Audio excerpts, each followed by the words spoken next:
not saying to you that we deserve better. We deserve to have leaders that are willing to go out there unseen.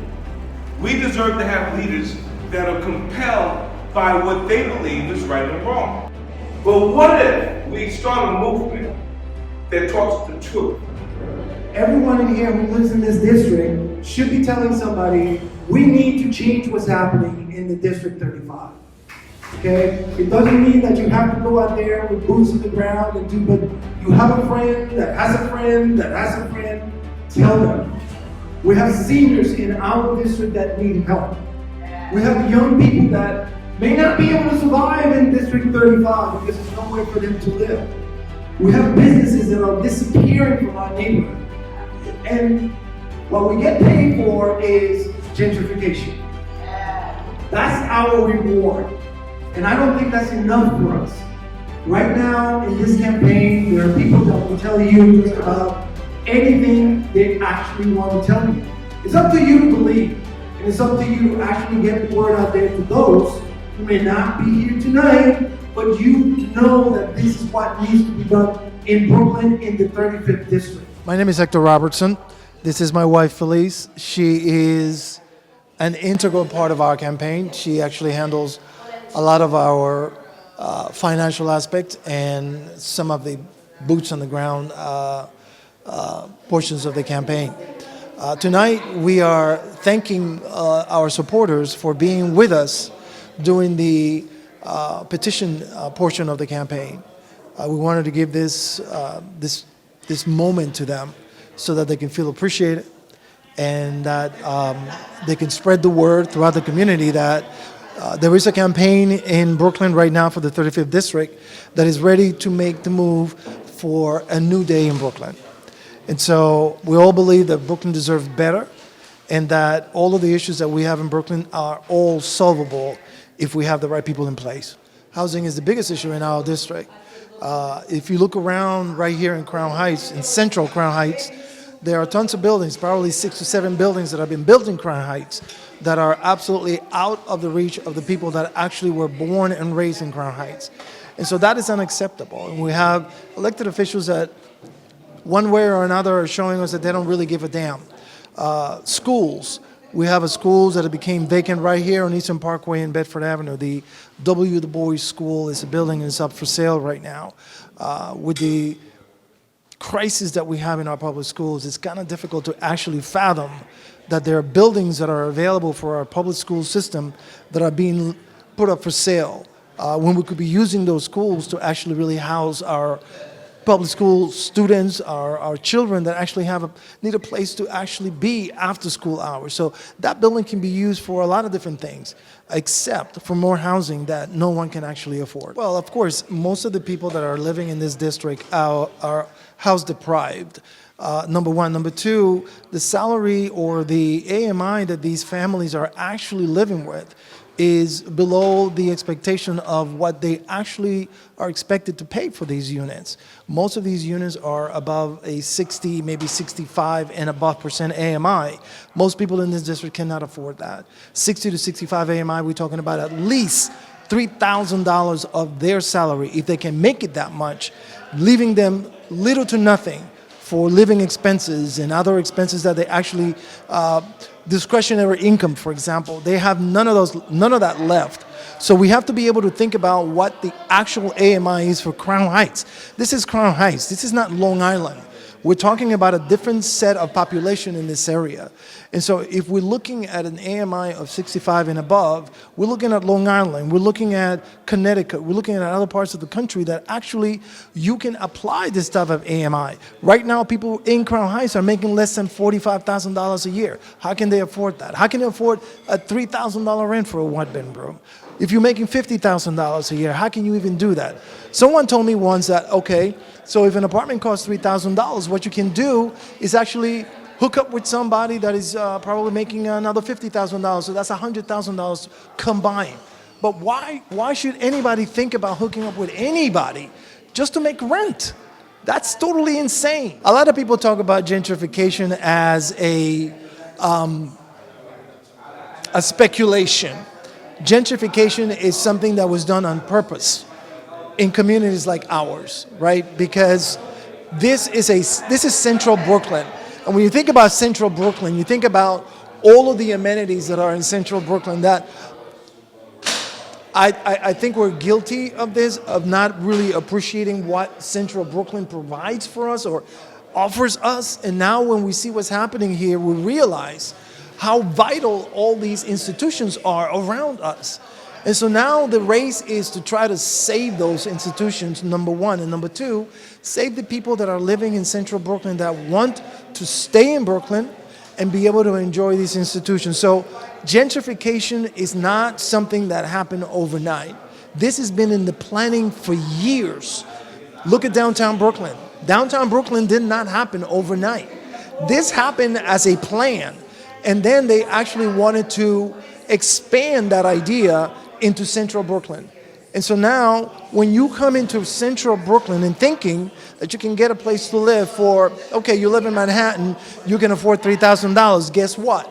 That $3,000 is going to turn into $6,000. And that $6,000 is going to turn into $12,000. And soon enough, those who can afford those $3,000 will be out of Crown Heights sooner or later. We were in the fight. We were in the trenches. My wife was in the trenches, along with attorney Richard Hurley. We're in the trenches, trying to make sure that the Armory was for the people of Central Brooklyn. And so we have politicians that were totally unscrupulous in those days that actually were siding with the developers. And as a result, this is what we have right now in the Armory. We have people that are gentrifiers in our area that are getting the benefit of that Armory, as opposed to the people that were born and raised right here in Crown Heights. They got to pay. They got to pay out the nose just to use those facilities. And so when I'm city council member, I'm changing that. I am allowing the people that are actually born and raised right here in Crown Heights to get the use of that Armory at no cost, because I think they deserve it. And because if you can prove to me that you were born and raised in Crown Heights, then that Armory belongs to you. Well, I want people to understand that Brooklyn is in crisis, and I believe that Brooklyn deserves better than what Brooklyn in Central Brooklyn is getting. And so a lot of people are going to come out and make promises, and promises that they can't keep. They're going to tell you that they can do this or they can do that. And we've already seen that at a city level. We've seen that at a mayoral level, that our mayor today has said a lot of things that he was going to do, and he's never done any of it. The same thing applies to the elected officials that are running today, and the city council members that are in office today. They don't really think about the young people. They don't think about the elderly. They don't think about the people that have to go to work every day. They don't think about the homeless. They don't think about all of these shelters. They don't think about education. We are living in a under siege kind of situation right here, right now, in Central Brooklyn. And I think that what Central Brooklyn needs is a new vision, is a new era. And as I said before, in my slogan for this campaign, Brooklyn deserves better than what we're getting right now. If they're planning to push you out of the neighborhood, if they're planning to build buildings that are match boxes for all intents and purposes, you really can't afford to have a decent home with a decent living room set, for example. And if you're a long-time resident of Crown Heights and you are used to these pre-wall buildings with nice living rooms and nice-sized bedrooms, and you're forced to move out, what are you going to do with all your stuff? You got to put it in storage until you find another place. And so somebody was thinking ahead that something like this would happen. And so these storage areas exist for that reason. Because if you think about Empire Boulevard, and you see that big storage building over there where Empire Roller Skate used to be, those places don't exist anymore. They have gotten rid of it. This was what the community once was. Places of recreation, places where they could actually gather, places where they could socialize. Those places don't exist anymore. This one here, my wife, she was an avid sake. She's a Brooklynite, and she was a skater. She will miss a Thursday night at Empire Roller Skate. She will be there. So those places don't exist anymore. And at some point, you got to stop and ask yourself, why is that? Why doesn't our community have social places where they can gather and do things together and get to regroup as a community? Is it because gentrifiers don't want it? Is it because our own local government don't want it? I don't know. I don't have the answer to that. But what I can tell you is we should make every effort to bring those social networks, those social gatherings back into our communities. Because when you think about it, it affects every single segment of our community. Our young people dismissed at 2 o'clock in the afternoon, nothing else to do for the rest of the day. So it affects everybody. And as a community and as a city council of this community, I intend to bring some of that back, at least to the point where we can actually say, hey, you know what? We feel like we're back in Brooklyn again, that we can actually socialize with our neighbors and talk to our neighbors and be with our neighbors. I hope to see people coming out to vote. I think this is a crucial election. Early voting is June 14. You should come out. You should show your support for making a difference in Brooklyn. General election is June 24th.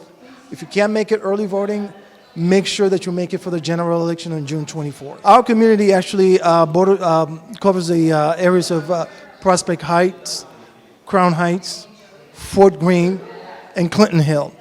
It used to be part of Bed-Stuy, but with the rezoning or the redistricting, that portion of Bed-Stuy is probably not really in the cards for us anymore. So we focus on those sections: Prospect Heights, Clinton Hill, Crown Heights, and Fort Greene. I grew up in Panama. My mother was Panamanian. My father was Jamaican.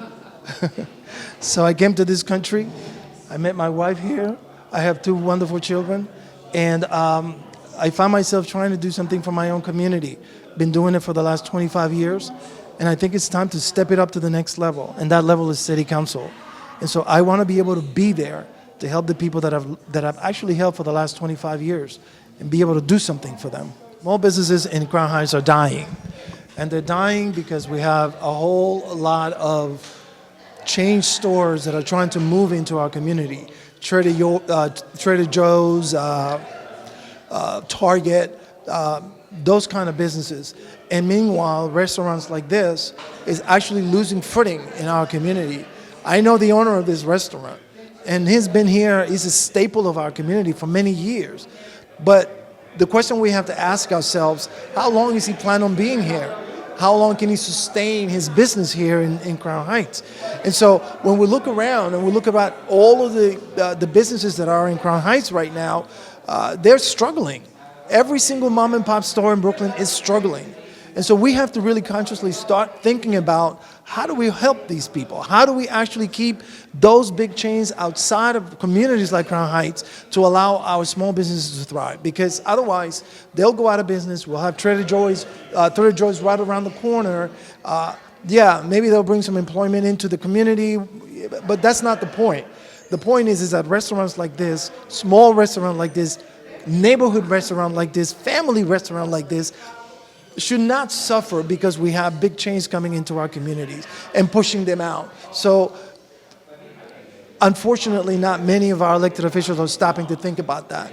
Because when you build these buildings, what you're thinking about really at the same time is how you're going to get the commercial space in these buildings to sustain the economics of this particular building. And so they're not thinking about small businesses. They're not thinking about neighborhood businesses. They're thinking about big chains to support these businesses that these developers are bringing into our community.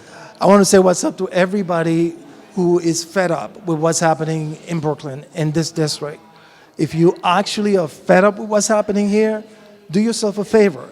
Change what's happening. Be an innovator. Be bold. Be courageous. And don't sit and do the politics as usual, because tomorrow is not promised to any of us, and we may not be in this district for much longer if we don't take bold steps. I think the community is really missing is to actually hear the voice of the young folks that's actually in the community. And once we hear the input from the young people, we'll be more able to adapt to what the younger generation would need. I support Mr. Hector because I've seen him do the hard work and the good work within his community. as far as the housing, as far as the community, as far as every issue that a person might go through in their life, from housing to work placement or anything like that. He's there, and he has an ear to the streets and to the community as well. The housing situation is basically bad because we got to do a lot of stuff as far as like they're building up the new houses throughout the community, but they're not actually fixing the drains and they're not making the affordable housing for the people that's actually in the community. The more buildings we build, but we're not building up the drains to actually handle the multitude of folks that's actually in the buildings. Buenas tardes, mi nombre es Melania Angélica Luna. Estoy aquí para representar al consulado Distrito 35 a Hector Robertson. Y él representa a toda la comunidad, no solamente a una particular comunidad, a toda la comunidad, y aquí estoy para soportarlo a él. Hoy, 25 de abril del 2025, vengan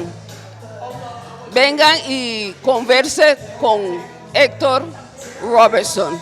Darrell Winston, I'm a family member of Hector. This is a joyous event, of course, and I believe he's the best candidate for the job because he's honest, he's real, he's true, he's from the community. This is what he does. He knows what's supposed to happen out here. He lives in this. He does this. Hello, my name is Candace. I do live in the district. I don't live too far from Hector and his wife Felice. And what needs to be done in our district is more of a focus on our needs. There are certain things that are going on in our community that need to change for the better. And I believe that Hector's the man who's gonna make it happen. I would say Hector, mainly, he's from the neighborhood, he knows the needs of the people, and he cares. It just boils down to someone who really cares about everyone. The tenants in his building, the tenants in the buildings near him, and even further than that. Someone who cares, who's going to focus on our needs and help us and be there for us for many, many years to come. My name is Pamela Payne. I have lived here since I was in high school. So that makes me a long time constituent in this community. Education is so important for our children. This is Community School District 17, Community Board 9. We need to take care of our children because education is our future. Economic development is important in this community. We need housing. Housing is very important. They're trying the prices out in our community. We need to think about our environment and small businesses because they keep raising these high complex apartments and they're not servicing low-income communities. They're trying to push us out of our communities. Our precincts need to get more involved in our local schools, and we need to really build a hedge around our young people and our children. If the pricing keep going the way that it's going for rent, I don't know how people of low income is gonna stay in this community and make it. The average rent in Crown Heights is $1,700 for one studio apartment. A 3-bedroom apartment in this community is $5,000. Who can afford that in reality? Not black and brown people. And it's important that we come together. We understand that we need to come to our community boards. We need to come to our elected officials and have relationships with our elected officials and talk about the importance of protecting us as a people. Hi, my name is Hector Robertson. I am a resident of the 35th District. I've been living here all my life, and so far there has been a lot of changes that has been occurring, such as affordable housing. So when it comes to affordable housing, a lot of people won't be able to sustain just a regular life within the community. We have single parents that are struggling day by day, having to work more than one job just to make rent. Most of these new developments are charging the residents about $5,000 a month. With that, no one can sustain a healthy lifestyle. No one can have the ability to do the things that they want on their leisure time because they're so fixated on making rent and not going homeless. My dad is understanding, he's caring, he is trustworthy, he wants to do more for people because that's his passion, that's something that he feels like is his purpose. And every day he wakes up and he hustles to make sure that he's making a difference to the people in the community. Let me give you a little bit of history of Hector Robertson. Hector Robertson has been president of the Block Association called WABA for 25 years. And what he did there was that he helped the tenants stay in their apartments, receive abatements for non repairs, protect the elderlies, protect the seniors, and also protected the handicapped. Okay? He also is on the community board, land use, so he sees what's going on in the community, and this is what propelled him to run for city council, because we're losing tenants, we're losing people, we're losing native New Yorkers, native Brooklynites, because the rent is too damn high. What I have observed was that when 9/11 hit, and all of us went over the bridge, they noticed we had a safe haven here. From that point, we have been seeing people coming in by droves, by buses, looking at the community. And now they want to gentrify the community. They want to make it where the rents start out to be $3,000, $5,000, $6,000, just like Manhattan, and no one can afford it. So Hector Robertson, seeing this is not going to work here, okay? Our children can't even afford to live here, and they were born and raised here. So someone has to put a stop to this. So we would like for everyone to come out and vote for Hector Robertson, City Council for the 35th District. The early voting is June 14th, and then the vote is June 24th. So please come out, please support, please look at what he is about, please, because he's about a lot that would help you, because he's for you. Hi, my name is Yasner, and I've been a part of this community for over 12 years or so. And I find that right now we have an influx of families, and what we really need is support with our families, especially in the education department. So I would love to see more activities being done in that way. That way we can give those families those support that we need, those services that we need, because it would really help not just the families, but the little ones that will grow up to be our next generation. My name is Maurice Robertson. I live in the 35th District. My father is actually Hector Robertson, and I support everything that he's trying to do, everything that he has done. I feel like there has been a lot of changes in the community. They've taken away places like Empire Skating Rink to put up storage centers that we really don't even need.